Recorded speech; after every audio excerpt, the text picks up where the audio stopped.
ayo baris dua baris ya.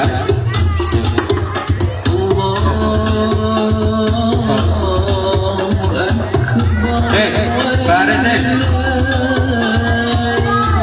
Baris. Lendra ayo di belakang ayo. Habis. Baris dua baris ya. Yo yang mulut sing santun.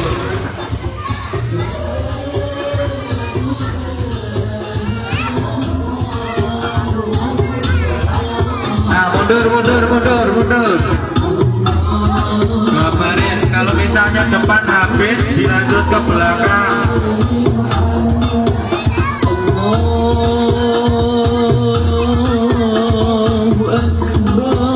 Ayo baris yang gede-gede juga baris loh. Baris ini.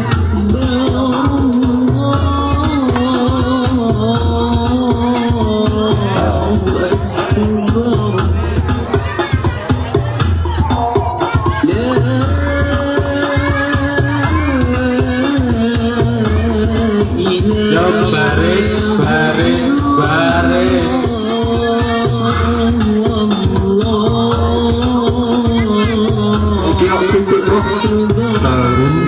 Ayo, yang nggak baris tak diwe tak diwe, tak udas nasi biru.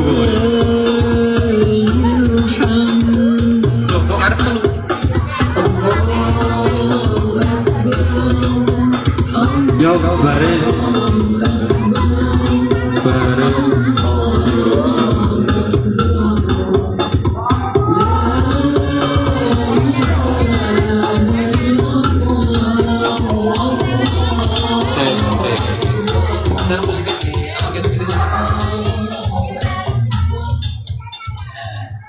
Assalamualaikum warahmatullahi wabarakatuh.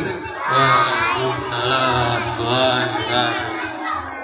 Iya, masa salam semangat ya. Coba diulang. Assalamualaikum warahmatullahi wabarakatuh.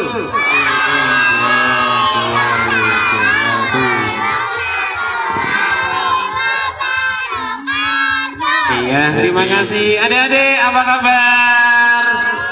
Baik, sehat semua? Sehat. Sudah makan malam belum? Belum. Sudah. Tadi udah pamit sama ayah bunda belum?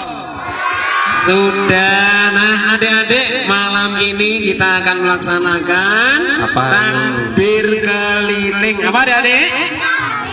Keliling. Adik-adik, takbir keliling ini salah satu ibadah di hadapan Allah. Jadi adik-adik nanti ketika jalan sambil mengucapkan takbir ya, biar oleh Allah dikasih pahala yang banyak, karena adik-adik mengagungkan asma Allah gitu ya. Nanti sambil mengikuti musiknya sambil jalan, nggak usah tergesa-gesa, nggak usah mendahului, tidak usah dorong-dorongan. Adik-adik dinikmati karena kita mau takbir keliling hanya di lingkungan Purito Songo. Itu ya. Ya, adik-adik udah siap? Udah siap ya. Oke, kalau udah siap, adik-adik kita awali dulu dengan doa bersama ya.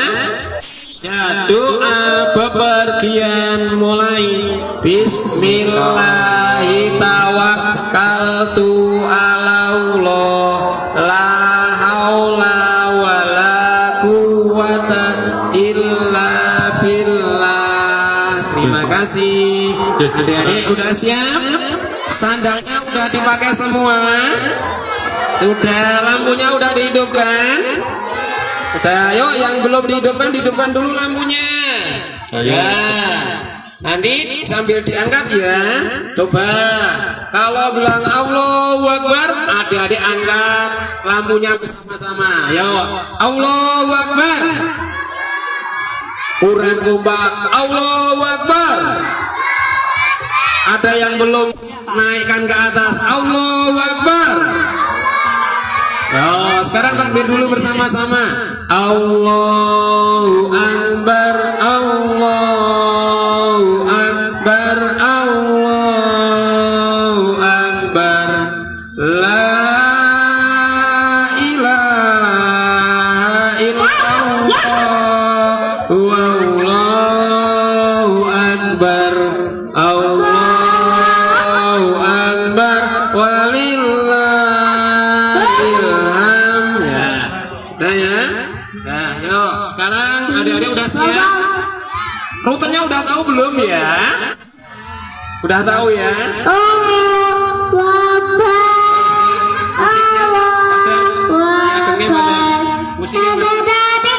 Musiknya dibesarkan.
Ayo Mas Agus.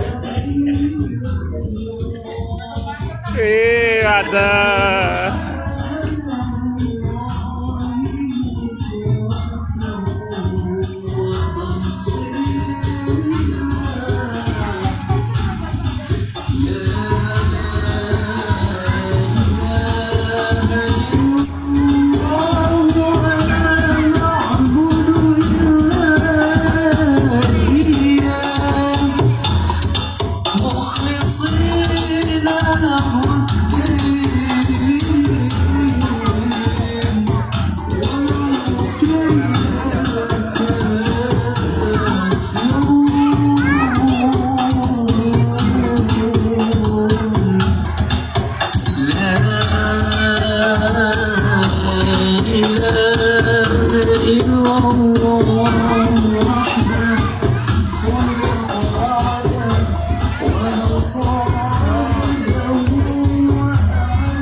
Yes, yes.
Yes, mantap mantap.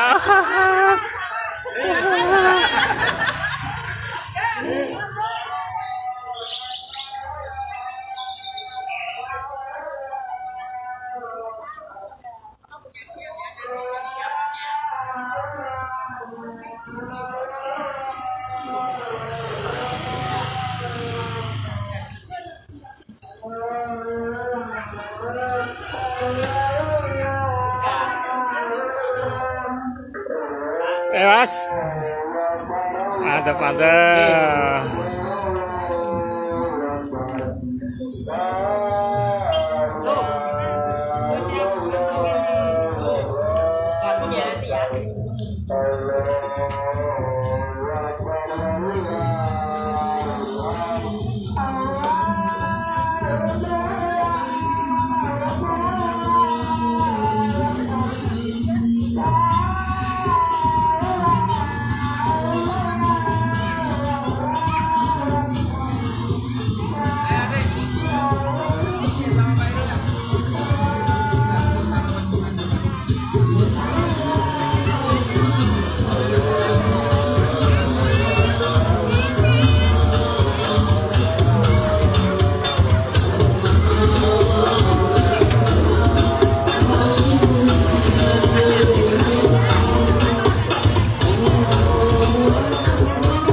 Ayo Mas.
Putri.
Silakan adik-adik semua bisa duduk. Silakan duduk menghadap kamera. Ya, garis putih, batasnya garis putih. Garis putih. Tidak boleh melebihi garis putih. Ya. Duduk yang rapi. Duduk yang rapi. Duduk yang rapi. Duduknya baris, tiada dibagikan snack. 1, 2, 3. 1, 2, 3. Silakan duduk, semua duduk. Ya, duduk rapi. Ya, terima kasih untuk yang petugas. Monggo bisa membagikan snack buat adik-adik. Ya, silakan adik-adik duduk dulu. Nanti akan dibagikan minum dan snack dari panitia. Selanjutnya nanti akan diputarkan sebuah film, ya, film Idul Kurban. Ya.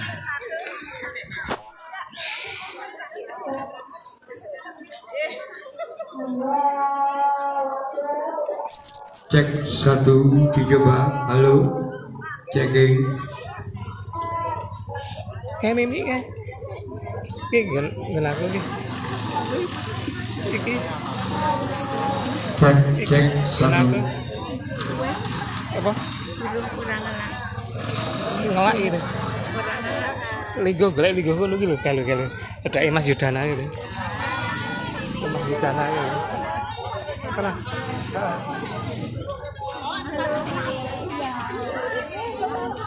Ikut.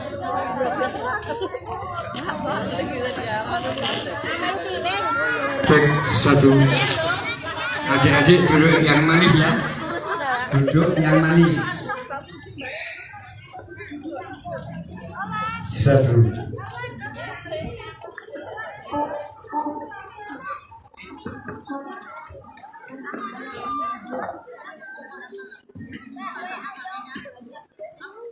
Cek.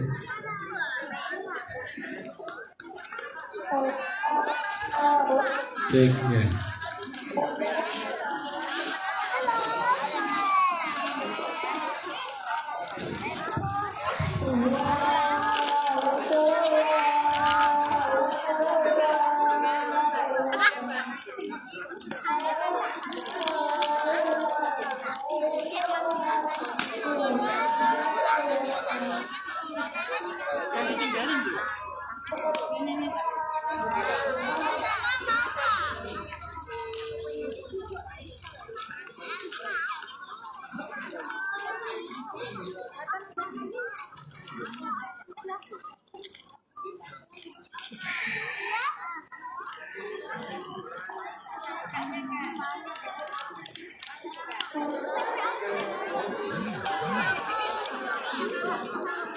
Yes. Ya.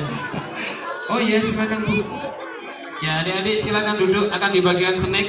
Ya, semua duduk. Itu snacknya sudah hadir, sudah datang. Jangan lupa adik-adik nanti sampahnya jangan dibuang sembarangan, dimasukkan ke tempat sampah yang sudah ada. Monggo, ini adik-adik remaja, Mbak Nisa, Mbak lainnya, monggo.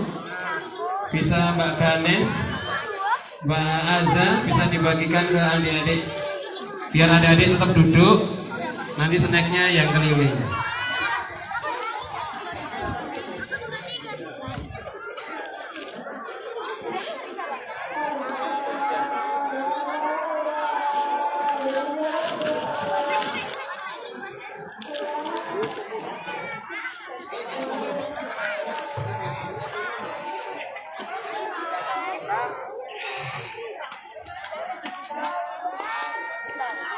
Nih, minumnya di sini dibagi ya. Ini di depan minumnya.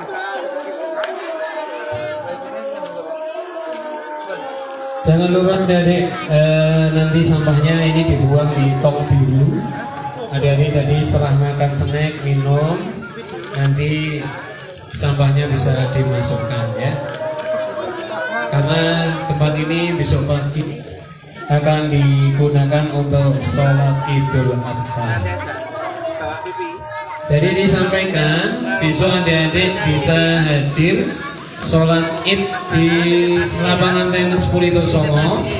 Nanti sholat akan dilaksanakan pada pukul 6.45. Jadi adik-adik bangun lebih awal sebelum jam 6.45, setengah 7 diusahakan sudah sampai lapangan tenis untuk melaksanakan sholat Idul Adha dan mendengarkan khutbah di lapangan tenis ini. Dan berharap adik-adik karena ini setahun hanya sekali sholat Idul Adha dan itu merupakan sunnah yang dianjurkan. Untuk itu adik-adik besok ikut ayah bunda sholat Idul Adha sambil mendengarkan khutbah di lapangan tenis Purito Songo. Ya, sudah dapat semua belum snacknya? Oh, belum. Yang belum duduk cari yang belum. Ya, ntar ya, biar dibagi. Semua dapat, semua nanti dikasih.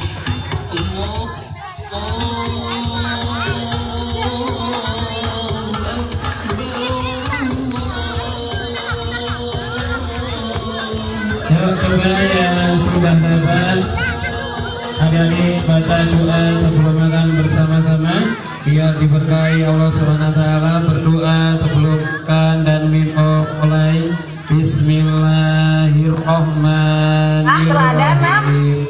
Allahumma barik lana fima razaqtana wa qina adzabannar. Ya Allah, berkahilah rizki yang Engkau berikan kepada kami dan jauhkanlah kami dari siksa api neraka. Amin. Ya silakan sambil menunggu nanti pemutaran filmnya. Adik-adik diminum, dimakan, dan kita acaranya tidak sampai malam biar besok adik-adik ketika sholat Id, sholat Idul Adha tidak kesiangan, bisa bersama-sama ayah bunda sholat di lapangan jalan. Kami, kisah teladan Nabi.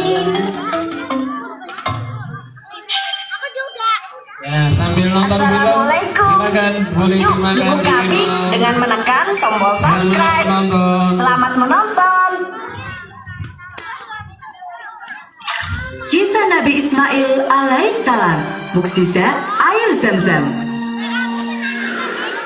Apakah kamu tahu jika Nabi Ibrahim alaihissalam dikenal sebagai bapak para nabi? Iman dan takwa Nabi Ibrahim yang sangat kuat menurun ke anak dan cucunya, sehingga Allah mengangkat di antara mereka menjadi utusannya. Semasa hidupnya, Nabi Ibrahim sempat melakukan beberapa kali hijrah. Yang pertama, beliau hijrah dari negerinya ke kanan Palestina. Kemudian, hijrah lagi ke Mesir. Dalam perjalanannya ini, Nabi Ibrahim ditemani oleh Nabi Lut dan Sarah. Sarah merupakan wanita yang taat, sabar, dan penyayang. Nabi Ibrahim kemudian menikah dengannya. Ayah bunda bisa Keluarga Nabi Ibrahim dan Nabi Lut tinggal berdampingan. Hingga suatu hari, Allah mengutus Nabi Lut untuk dan berdakwah di antara kaum Sodom. Setelah itu, Nabi Ibrahim hidup berdua dengan istrinya Sarah. Meskipun memiliki banyak mukjizat, Nabi Ibrahim juga mendapat ujian yang berat dari Allah. Hingga masa tuanya, Nabi Ibrahim belum juga dikaruniai anak. Hal ini membuat Sarah terus-menerus bersedih. Siapa nanti yang akan meneruskan perjuangan Nabi Ibrahim? Saat itulah Sarah meminta Nabi Ibrahim untuk menikah dengan Hajar, seorang wanita yang cantik, cerdas, dan juga taat. Nabi Ibrahim mengabulkan permintaan Sarah. Setelah Nabi Ibrahim dan Hajar menikah, mereka dikaruniai seorang anak laki-laki. Dialah Nabi Ismail. Nabi Ibrahim sungguh bahagia. Dia begitu menyayangi Ismail kecil hingga membuat Sarah cemburu. Ketika perasaan itu tidak bisa lagi ditahan, Sarah meminta kepada Nabi Ibrahim untuk menjauhkan Hajar dan Nabi Ismail dari. Allah menurunkan wahyu agar Nabi Ibrahim mengabulkan permintaan Sarah. Nabi Ibrahim pun meminta agar Hajar berkemas karena mereka akan pergi jauh. Setelah semuanya siap, mereka pun berangkat.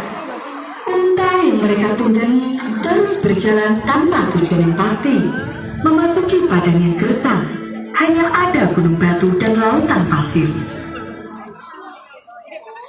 Setelah berjalan berminggu-minggu, unta yang mereka tunggangi akhirnya berhenti. Tempat itu dikenal dengan nama Mekah, sebuah daerah yang tandus dan tidak berpenghuni. Matahari bersinar dengan terik, angin yang bertiup menerbangkan debu dan pasir kemana-mana. Nabi Ibrahim membuatkan rumah untuk berlindung.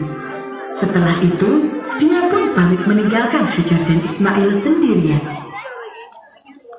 Hajar merasa takut jika harus tinggal sendirian di tempat yang sepi itu. Dia pun bertanya kepada suaminya, apakah ini perintah Allah? Nabi Ibrahim mengangguk. Lalu Hajar pun ikut mengangguk. Dia yakin jika ini perintah Allah, maka Allah pasti akan melindungi mereka. Setelah Nabi Ibrahim pergi, tinggallah Hajar dan Ismail sendirian di tengah-tengah padang sepi tanpa penghuni. Beberapa hari kemudian, perbekalan mereka mulai habis. Ismail kecil mulai menangis karena haus. Tenanglah anakku, Allah akan selalu melindungi kita. Kata Hajar sambil menepuk Ismail kecil agar dia tenang. Tunggulah di sini, ibu akan mencarikan air untukmu. Hajar pergi keluar dan memandang sekelilingnya. Tidak ada satupun pohon yang terlihat. Lalu, kemanakah dia harus mencari air? Oke, mantap. Hajar berjalan dengan cepat dan mulai mendaki sebuah bukit yang dikenal dengan nama Safa. Setelah sampai di puncak, Hajar berusaha melihat ke sekelilingnya. Namun, dia tidak menemukan air di sana. Ketika itu, Hajar melihat bukit lain di seberang. Dia pun turun dari bukit Safa menuju ke bukit Marwah. Sayang sekali, di sana pun dia tidak menemukan mata air. Hajar memutuskan kembali ke rumah untuk melihat keadaan anaknya. Tangis Ismail semakin kencang. Pasti engkau tambah haus, Kata Hajar dalam hati. Dia pun pergi lagi ke Bukit Syafa untuk melihat barangkali ada orang lewat yang bisa menolongnya. Ketika tidak menemukan apapun di sana, Hajar pun pindah ke Bukit Marwah. Dia terus mondar-mandir antara Bukit Syafa dan Marwah hingga 7 kali.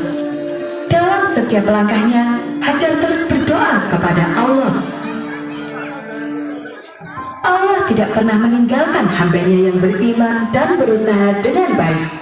Lewat Nabi Ismail, Allah menurunkan mukjizatnya. Nabi Ismail menangis sambil menghentakkan kakinya ke tanah. Dan dari jejak hentakan itu, muncullah mata air yang sangat banyak. Air itu terus mengalir keluar, merembes ke segala arah. Air yang begitu jernih dan segar. Zam! Teriak Hajar ketika melihat aliran air tersebut, yang artinya adalah berkumpul. Hajar menangkupkan kedua tangannya dan mengambil air itu, kemudian memberikannya kepada Ismail. Setelah itu, dia sendiri pun meminum hingga kenyang. Mata air itu terus-menerus mengalir tanpa henti. Dari tahun ke tahun dan dalam cuaca yang sangat panas sekalipun, air itu tidak pernah berkurang. Cobaan untuk Hajar seolah datang silih berganti. Suatu hari, semua bahan makanan telah habis dan Ismail kecil sudah kelaparan. Untuk menunda rasa lapar itu, Hajar merebus batu-batu dan berkata, Tunggulah sebentar, makanan ini belum matang. Hari terus berganti dan Hajar tetap menjalani hidupnya dengan ikhlas. Dia tekun dan rajin bekerja. Dia tidak pernah mengeluh sekalipun. Mekah yang dulunya tandus dan tidak dihuni oleh manusia, kini berangsur-angsur mulai ramai. Mata air itu telah menarik para musafir dan pedagang. Mereka menyebut mata air itu dengan nama Zam-Zam. Dari merekalah Hajar bisa mendapatkan bahan makanan. Terima kasih atas bantuan Tuan selama ini. Sama-sama Nyonya, berkat mata air ini kami semua jadi tertolong. Suatu ketika, Nabi Ibrahim datang berkunjung ke Mekah. Dia begitu terkejut ketika melihat daerah itu telah menghijau dan ramai dikunjungi orang-orang. Nabi Ibrahim merasa terharu dan bangga melihat putranya. Ismail kecil telah tumbuh menjadi anak yang cerdas, baik dan sopan. Dia juga tekun beribadah sesuai dengan ajaran ibunya. Nabi Ibrahim bersyukur kepada Allah atas semua perlindungannya. Suatu hari, Nabi Ibrahim mendapat mimpi yang sangat mengguncang hatinya. Dalam mimpi itu, Allah memerintahkan untuk mengorbankan putranya sendiri, menjadikan Nabi Ismail sebagai persembahan untuk Allah. Mimpi itu membuat Nabi Ibrahim merasa gelisah. Saat itulah iblis mencoba untuk menggoda Nabi Ibrahim dan menggoyahkan hatinya. Bagaimana bisa dia menyembelih putra yang begitu disayangi? Nabi Ismail melihat kegelisahan yang dirasakan oleh ayahnya. Dia pun bertanya, hal apa yang membuat ayahnya tersebut gelisah? Nabi Ibrahim kemudian bercerita, "Wahai anakku, sesungguhnya aku melihat di dalam mimpi, aku menyembelihmu. Bagaimana pendapatmu?" "Wahai ayahku, kerjakanlah yang diperintahkan Tuhanmu." Sungguh di luar dugaan, Nabi Ismail yang kala itu masih berusia remaja memiliki iman dan pendirian yang teguh. Dia menguatkan hati ayahnya dan meyakinkannya bahwa inilah perintah Allah dan harus dilaksanakan. "Insya Allah engkau akan mendapatiku sebagai orang yang sabar, ayah." Mendengar ucapan anaknya ini, Nabi Ibrahim pun merasa yakin. Sebelum hari pelaksanaan, Nabi Ismail memiliki 3 permintaan, yaitu 1. Mengencangkan tali yang mengikatnya agar saat disembelih dia tidak meronta dan membuat ayahnya iba. 2. Mengasah pisau dengan tajam supaya proses berjalan dengan cepat dan mengurangi rasa sakit. 3. Menitipkan baju yang dipakainya untuk sang ibu. Setelah itu, Nabi Ismail pun diikat dan bersiap untuk disembelih. Nabi Ismail berbaring tertelungkup di tanah. Kemudian, Nabi Ibrahim mengangkat pisaunya dan bersiap untuk melaksanakan perintah Allah. Tidak ada keraguan sedikit pun di hati keduanya. Saat itulah Allah berfirman untuk mengganti Nabi Ismail dengan seekor domba. Subhanallah. Peristiwa inilah yang menjadi awal mula ibadah kurban. Hari di mana umat manusia mempersembahkan hewan terbaik. Inilah kisah Nabi Ibrahim yang begitu taat menjalankan perintah Allah dan putranya Nabi Ismail yang begitu tegar dan ikhlas. Setelah peristiwa itu, Nabi Ismail semakin tekun dalam beribadah. Dia belajar dengan sungguh-sungguh dan selalu mengamalkan semua yang diajarkan oleh Nabi Ibrahim. Kelak, dia akan diangkat menjadi Nabi utusan Allah.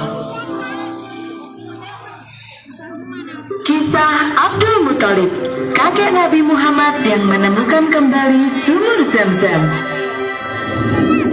Jauh setelah masa Nabi Ibrahim dan Nabi Ismail, Mekah terus berkembang menjadi pusat kehidupan. Ribuan orang dari berbagai penjuru selalu datang untuk menunaikan ibadah haji. Demi menjaga keamanan dan ketentraman kota, para kabilah yang berkuasa sepakat untuk bersatu. Mari kita bersama-sama menjaga kota Mekah. Semoga Tuhan selalu melindungi kita semua.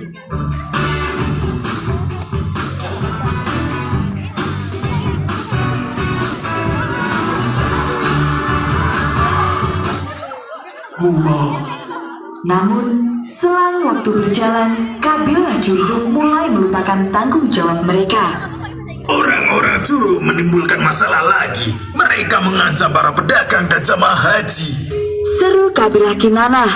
Enggak benar, tindakan mereka telah menodai kesucian kota Makkah. Sahut kabilah Khuza'ah. Akhirnya, kedua kabilah ini bersatu untuk mengusir orang-orang dari kabilah Jurhum. Perang pun terjadi. Kabilah Jurhum terdesak dan terpaksa keluar dari kota Mekah. Beraninya mereka mengusir kita. Kita akan pergi sesuai keinginan mereka, tapi kita tidak akan pergi begitu saja. Timbun sumur Zam-Zam, jangan biarkan mereka menguasainya. Begitulah mereka lantas menimbun sumur Zam-Zam hingga rata dengan tanah. Sejak saat itu, tidak ada lagi yang bisa mengambil air dari sumur Zam-Zam. Dan ratusan tahun berikutnya, keberadaannya telah terlupakan sepenuhnya. Suatu hari, terlihat satu rombongan mulai memasuki kota Mekah. Mulai sekarang, engkau akan tinggal di Mekah bersamaku, Kata Muthalib kepada keponakannya. Terima kasih, Paman. Sahut Syaibatul Ham. Sesampainya di rumah, mereka segera membongkar barang bawaan. Syaibatul Ham termasuk anak yang cekatan. Tanpa diminta pun, dia langsung membantu pamannya beberes. Siapa pemuda itu? Dia pasti budak yang dibawa Muthalib dari kota Yatsrib. Orang-orang mulai memanggil Syaibatul Ham dengan sebutan Abdul Muthalib, budaknya Muthalib. Sang paman terkejut ketika mengetahui hal itu. Dia adalah keponakanku, namanya Syaibatul Hamd. Ayahnya telah wafat, karena itulah dia akan tinggal bersamaku. Namun, nama Abdul Muthalib terlanjur melekat. Syaibatul Ham pun tidak keberatan dipanggil demikian. Abdul Muthalib tumbuh menjadi lelaki yang dihormati. Pribadinya yang tenang, sopan, dan bijaksana membuat orang-orang kagum. Karena itulah, ketika sang paman wafat, jabatan pemimpin Bani Hashim pun diserahkan kepada Abdul Muthalib. Engkau pantas menjadi pemimpin. Benar, engkau adalah yang paling bijak di antara kami. Sejak saat itu, Abdul Muthalib menjabat sebagai pemimpin kabilah sekaligus menjalankan tugas yang amat penting, yaitu pemberi minum dan penjamu para jamaah haji, meneruskan jejak sang paman. Ini adalah kedudukan yang mulia. Namun, aku tidak menyangka jika akan seberat ini. Sebentar lagi, musim haji akan datang, dan dia harus menyediakan banyak air. Abdul Muthalib melakukan segala macam cara untuk memperoleh air, meskipun itu artinya dia harus membeli dan mendatangkan air dari tempat yang sangat jauh. Bawa semua air ini dengan hati-hati. Baik, Tuan. Selama bertahun-tahun, Abdul Muthalib terus menjalankan tugas ini dengan rasa ikhlas. Hingga suatu ketika, Abdul Muthalib mulai merasa kesulitan. Jumlah jamaah haji semakin banyak, sedangkan jumlah air tidak bisa ditambah lagi. Dia pun berdoa di depan Ka'bah, memohon agar Allah memberikan pertolongan. Ya Tuhanku, berikanlah petunjukmu. Seandainya saja ada sumur di sekitar sini, tentu para jemaah tidak akan lagi kesusahan. Allah memberikan petunjuknya lewat mimpi. Suatu hari, Abdul Muthalib sedang tidur di dekat Hijr Ismail. Dia bermimpi datang seorang yang berkata, Galilah Taibah. Apa itu Taibah? namun sosok itu langsung menghilang. Pada hari berikutnya, mimpi itu datang lagi. Sosok itu berkata, Galilah Bara. Apa itu Bara? pada hari ketiga, Abdul Muthalib kembali tidur di tempat yang sama, dan mimpi itu datang lagi. Kali ini, sosok itu berkata, Galilah Al-Madunah. Abdul Muthalib masih belum memahami apa arti mimpi itu. Dan pada malam keempat, sosok itu datang lagi dan berkata, Galilah Zamzam. Apa itu Zamzam? Apakah engkau bersedia menjelaskannya kepadaku? Zamzam adalah air yang tidak pernah habis, melimpah ruah, dan akan menjadi air minum bagi jemaah haji yang agung itu. Posisinya berada di antara kotoran dan darah, di sekitar gagak-gagak bersayap putih berterbangan, dan di dekat sarang semut. Setelah mendapatkan mimpi seperti itu, Abdul Muthalib kembali teringat pada cerita zaman dahulu. Cerita yang diwariskan secara turun-temurun. Aku harus menemukannya. Aku harus menemukan kembali sumur Zamzam yang telah dilupakan orang. Apalagi aku bertugas menyediakan air dan makanan bagi penduduk Mekah dan para jemaah haji. Abdul Muthalib lantas memanggil anak lelaki satu-satunya, yaitu Haris. Ambil cangkungmu. Sahabatmu. Ayo kita gali sumur Zam-Zam. Yes. Kemana kita akan mencarinya, Ayah? Ayah telah mendapat petunjuk dari Tuhan semesta alam. Beberapa hari kemudian, mereka sibuk mencari lokasi seperti yang dikatakan dalam mimpi. Akhirnya, pencarian mereka berakhir di tempat penyembelihan kurban milik kaum Quraisy, tepat di antara dua berhala besar Ishak dan Nailah. Lihatlah sarang semut dan kawanan burung gagak hitam itu. Ini persis seperti petunjuk dalam mimpi. Mereka berdua pun mulai menggali tanah. Apa yang mereka lakukan ini menarik perhatian orang-orang Quraisy. Hai Abdul Muthalib, apa yang sebenarnya kau lakukan? Aku sedang menggali sumur Zam-Zam. Bukankah sumur itu telah menghilang? Engkau hanya melakukan hal yang sia-sia. Abdul Muthalib tidak menghiraukan pendapat dan pandangan orang lain. Dia terus saja menggali sambil berdoa kepada Allah. Apa yang dilakukan oleh Abdul Muthalib memancing kemarahan para kabilah lain. Sungguh berani sekali kalian menggali tanah di tempat persembahan ini. Kami akan menghentikan kalian meskipun harus berperang. Abdul Muthalib lantas meminta anaknya untuk berjaga-jaga, sementara dirinya terus menggali. Jangan takut anakku. Beberapa hari kemudian, kota Mekah gempar. Tersebar kabar bahwa Abdul Muthalib berhasil menemukan kembali sumur Zam-Zam yang hilang. Ternyata sumur itu memang benar-benar ada ya. Abdul Muthalib memang hebat. Dia bisa menemukannya. Tidak hanya sumur Zam-Zam, dia bahkan menemukan harta yang terpendam. Abdul Muthalib sungguh bersyukur karena berhasil menemukan sumur tersebut. Dengan ini, aku tidak akan kesulitan lagi menyediakan air bersih setiap kali musim haji tiba. Terima kasih ya Tuhan. Ayah, lihatlah semua harta ini. Patung emas, pedang hingga baju besi. Nah, sebagian dari harta itu harus kita gunakan untuk membantu kaum yang lemah. Semasa hidupnya, Abdul Muthalib dikenal sebagai orang yang suka menolong dan mendapatkan julukan Al-Faidah, orang yang amat dermawan. Wahai Abdul Muthalib, apakah engkau akan pergi lagi ke bukit? Benar, para buruh telah menungguku. Tidak hanya kepada sesama manusia, Abdul Muthalib juga dermawan kepada para hewan. Dia memiliki kebiasaan menabur remahan roti di bukit agar dimakan oleh para burung. Bersabarlah, jangan berebut. Selama aku masih hidup, kalian tidak akan kelaparan. Kedudukan Abdul Muthalib semakin kokoh dan dia berhasil menjadi pemimpin yang kuat dan dihormati. Dia memiliki 10 anak laki-laki yang membantunya memperkuat kedudukan itu. Salah satu dari anak lelakinya adalah Abdullah, seorang anak yang sangat baik, lembut, pandai dalam bicara, dan suka menolong orang lain. Dialah ayahanda Nabi Muhammad SAW. Ka'bah yang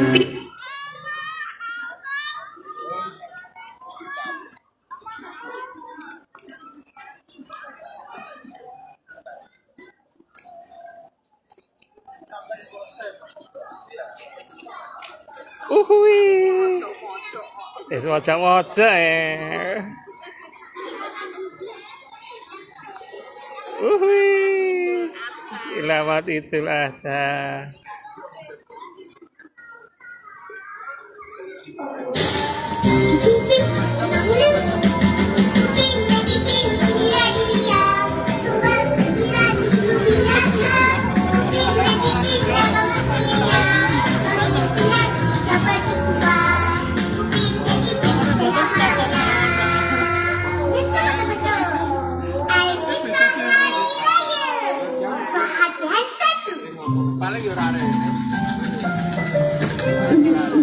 Mana budak-budak ni tak baik lagi.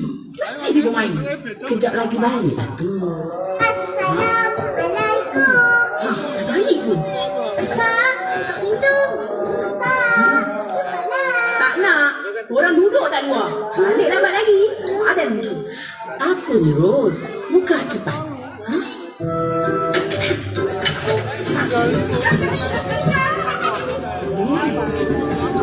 Makanan untuk sahur.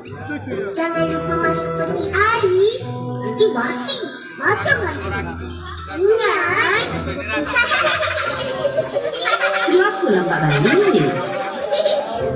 Kita orang tak nak kemas. Lagi pun dah lupa. Kita orang semain penuh tadi. 20 rakaat tarawih, 3 rakaat witir. Lepas kan? Yelah tu. Tante tak semayang. Ini apa hal pula pakai kain? Mana semua? Dalam ni. Semua nak potong kena selok.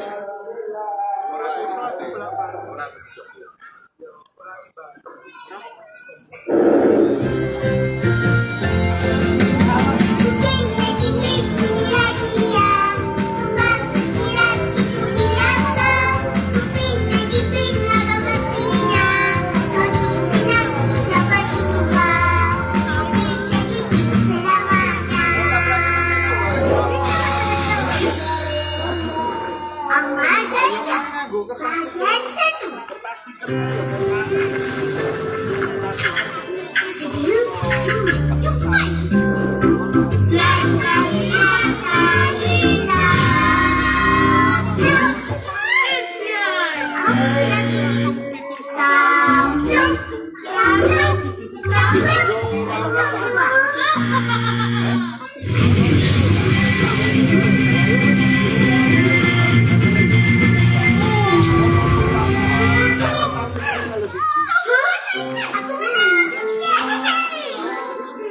Situ. Kamu sini lo. Tak lama lagi hari raya korban. Macam mana persiapan surau? Nampak gaya, semua dah tersusun. Tukang sembelih lembu korban dan tukang potong daging dah ada. Orang untuk agi-agi ke daging pun dah ada. Mereka juga yang akan masak untuk bumi nanti. Kupon untuk ambil daging korban pun dah dibagi kepada pilihan raya. Bagus. Awal-awal lagi dah bersedia.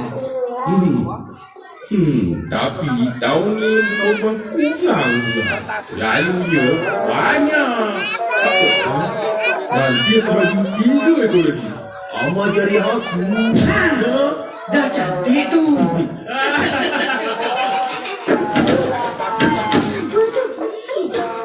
Susahnya.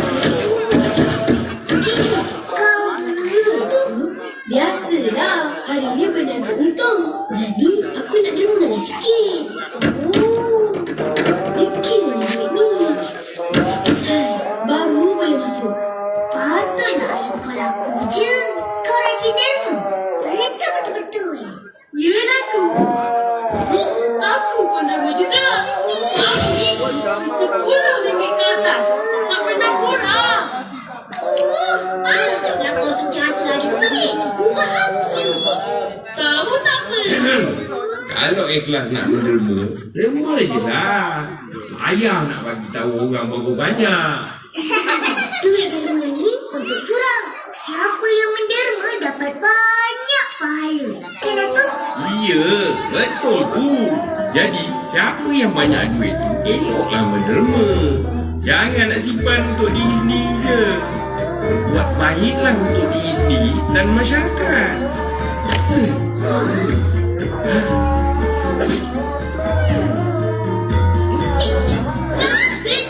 Ikhlas.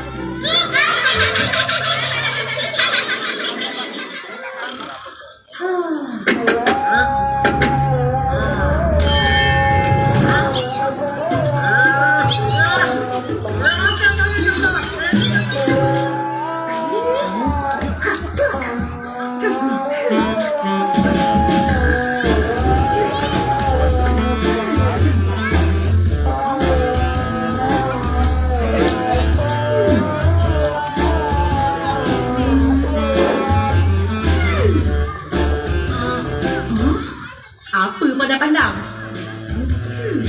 Kak, dia simpanan akak yang banyak tu. Nak buat apa? Suka hati akak lah nak buat apa. Yang korang sibuk kenapa? Kak, ada bagi derma?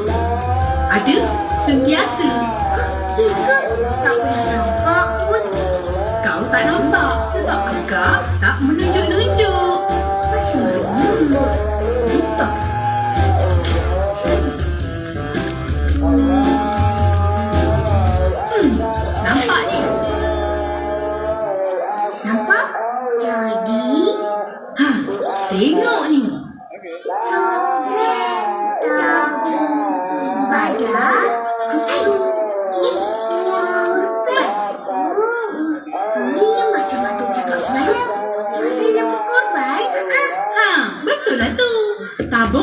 korban untuk beli lembu korban. Tiap-tiap bulan, akak akan masukkan RM10. Itu macam akak simpan duit, bukan bagi derma. Derma lah tu. Dengan duit tu, akak dapat lakukan ibadah korban dengan membeli satu bahagian dari seekor lembu korban. Daging korban tu nanti akan diagih-agihkan pada masyarakat Islam secara keseluruhan. Sebenarnya, bagus sangat ada tabung ibadah korban ni. Ia meningkatkan kesedaran dan penyertaan masyarakat dalam pelaksanaan ibadah korban secara terancang. Assalamualaikum. Suara tu. Waalaikumsalam. Nah, Atu bawa rambutan untuk kita orang. Terima kasih, Atu. sama. Untuk minggu. Atu nak tanya. Ekor sapi. Untuk korban.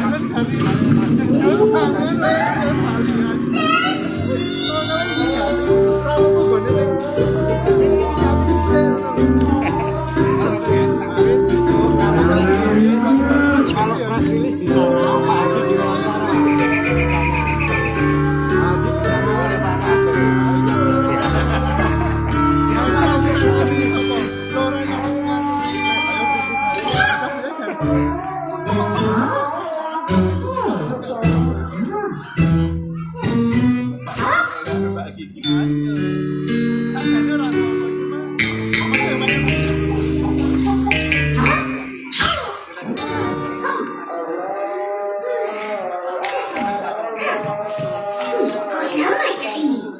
Duduk situ diam-diam. Jangan pergi mana-mana tau. Dalam sini. Nanti orang dengar. Betul.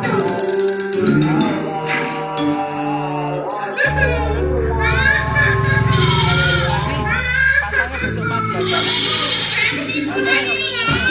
Hilang? Macam mana boleh hilang? Besok pagi. Tak tahulah, saudara. Tadi ada, sekarang sudah tak ada. Hai, Sepi.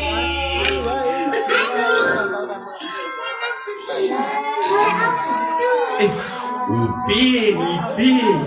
Dari mana? Nak ke mana? Dari sana. Nak ke sini. Atu, belajar di sini. Boleh, minta lah. Uncle, sini ke? Okey.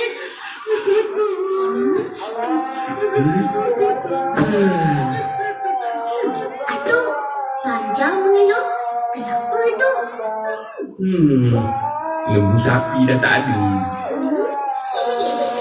Apa susah cari? Jangan nak jadi kesimpan kita orang yang berkorban. Ha? Sepi? Lembu korban? Siapa cakap? Atu lah. Ya? Korang ni dah salah faham. Atuk bukan cakap pasal Sepi lembu mutu. Tapi si Sapi penjual lembu kat kampung sebelah tu. Atuk nak beli lembu dia untuk korban. Ish.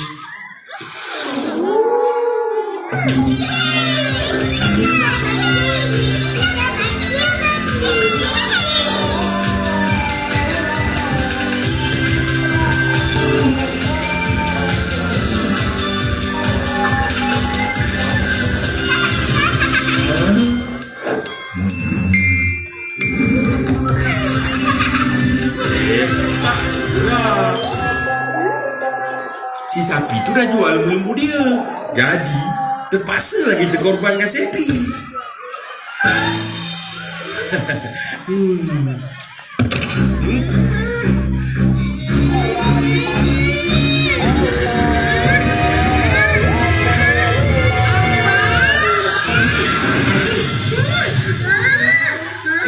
Tak adalah. Aku gurau je. Tu orang sayang Sepi tu. Kan Upin? Ipin? Betul.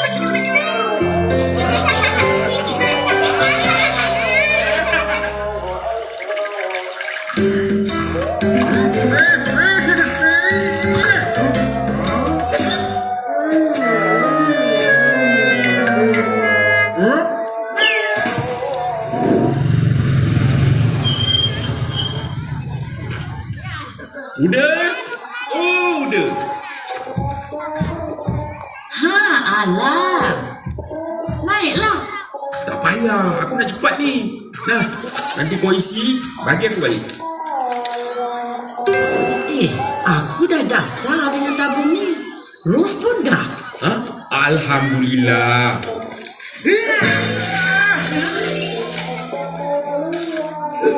Ish, kau ni. Bagilah salah. Assalamualaikum. Waalaikumsalam. Ha, nak apa? Nah, baju Ros dah siap. Borang permohonan penyertaan tabung ibadah korban yang elok kau daftar sebagai peserta, Saleh. Betul tu. Budak-budak muda macam kau ni, Saleh, kalau tak disuruh, tak reti semua ni. Excuse me, Saleh dah daftar tau. Dah lama pun. Banyak kali dah buat korban. Kali ni Saleh buat semangat amal jariah. Saleh bagi barangan keperluan harian, makanan dan kenduri lagi. Semuanya untuk membantu saudara-saudara kita yang memerlukan. Alhamdulillah. Murah rezeki kau, Saleh. Dah lah, aku pergi dulu. Tata tu dalam. Tata tu. Mana korang pergi? 1 pagi hilang.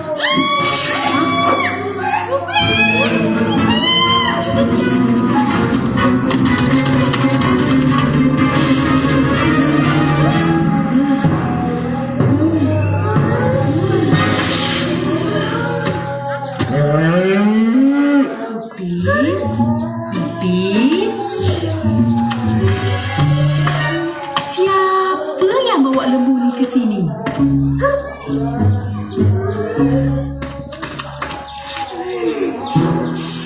Korang ada bau busuk?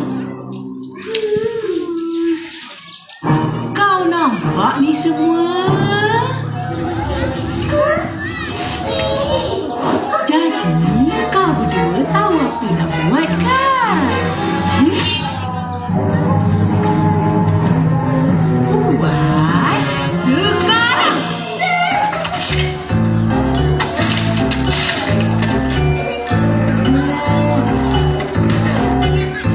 Ini semua salah kau.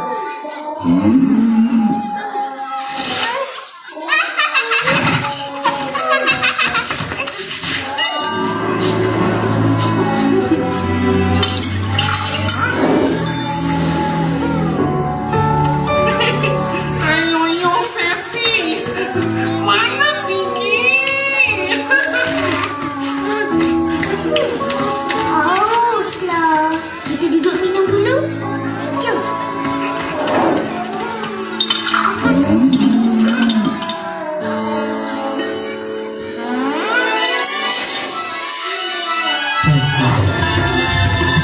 Sudah ada Mbak Nisa?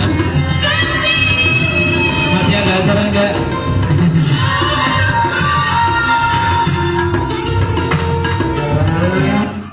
Ya, adik-adik sudah cukup ya? Ya, karena ini sudah malam, kita cukupkan sekian. Mbak Azza, masih ada acara lagi Mbak Azza? Masih ada acara? Sudah ya? Nah, karena sudah cukup malam, besok adik-adik mau sholat Idul Adha, jangan lupa bangun lebih awal untuk melaksanakan sholat Idul Adha.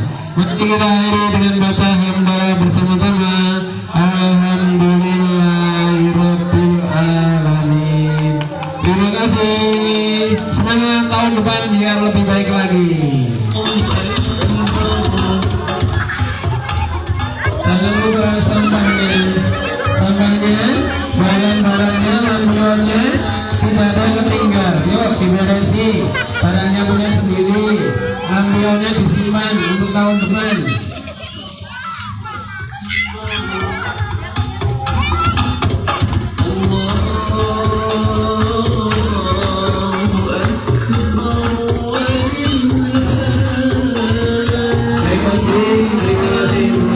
Adik-adik, ayah bunda yang telah berpartisipasi dalam kegiatan takbir keliling hari ini atau malam ini, semoga menjadi amal ibadah umat kita semua. tidak ada yang ketinggalan. Barang bawahnya tadi bawa apa? Ini sandal punya siapa? Ya, snacknya, lampionnya jangan ada yang ketinggalan.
pateni kan di pateni arep apa Pak masih kita kon ngomong ya Pak di pateni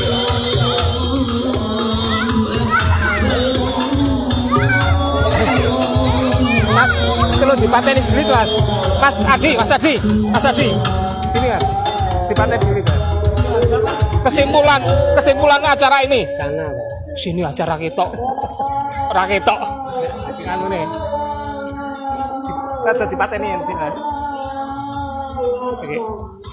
Dalam hitungan ketiga silakan speech tentang kegiatan hari ini, takbir dan parade lampion dalam hitungan ketiga. Oke, 1, 2, 3. Selamat malam Pak Wid, alhamdulillah hari ini malam ini kita sudah menyelesaikan satu rangkaian acara di Nada, yaitu malam takbiran anak-anak RW 12 Pondok Sopo. Alhamdulillah acara berjalan dengan lancar, baik, didukung oleh semua warga, dan juga kami berterima kasih kepada panitia yang terlibat, adik-adik remaja Karang Taruna, khususnya di RW 3. Demikian laporan Pak Wid. Terima kasih. Assalamualaikum warahmatullahi wabarakatuh.